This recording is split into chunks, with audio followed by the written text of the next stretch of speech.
Hello guys, welcome back to blog అవుతుంది. So guys ఈ రోజు మనం రాహుల్ కళాకార్ వాళ్ళ షెడ్ దగ్గరికి అయితే వచ్చేసాం. సో గైస్ ఇక్కడ మీరు ఒక గణేష్ని చూస్తే సో కంపల్సరీ గణేష్ అయితే కంపల్సరీ బుక్ అయితే వేసుకుంటారు. సో ఆ విధంగా గణేష్ని అయితే మేకింగ్ అయితే చేస్తున్నారు. సో గణేష్కి ఇంకా కలరింగ్ వర్క్ అయితే ఇంకా జరగలేదు. సో గణేష్ని హిస్టరీ ఉంటే సో కంపల్సరీ మీరైతే కంపల్సరీ బుక్ అయితే వేసుకుంటారు. సో అంత అద్భుతంగా ఉంది గైస్. ఇప్పుడు మనం గణేష్ని అయితే చూద్దాము.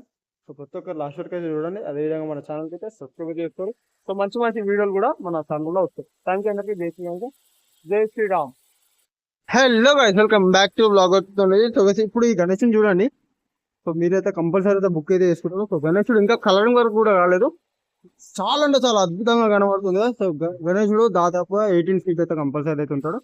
సో గణేష్ని ఫేస్ చూసుకోవచ్చు. సో గణేష్ హ్యాండ్ చూసుకోవచ్చు గాయస్. సో గణేషుని హిస్టరీ మనకైతే తెలియదు కానీ సో గణేశుడు అయితే చాలా అంటే చాలా అద్భుతంగా ఉన్నాడు. సో ఒక మంచి కాన్సెప్ట్తో అయితే గణేష్ అయితే దర్శనం ఇస్తుండో.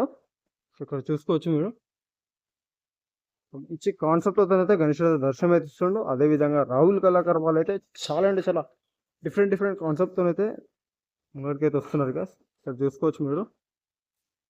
సో నాకు తెలిసి ఇలాంటి విగ్రహం ధూళిపేటలో కూడా లేదు గాయస్. సో మీరు చూసారు కదా, ధూళిపేటలో ఇలాంటి కాన్సెప్ట్ అయితే అస్సలకే లేదు. సో మన రాహుల్ కళాకార్ వాళ్ళు అయితే తయారైతే చేస్తున్నారు. చూసారు కదా. థ్యాంక్ యూ అందరికీ. జై శ్రీ గణేష్, జై శ్రీరామ్.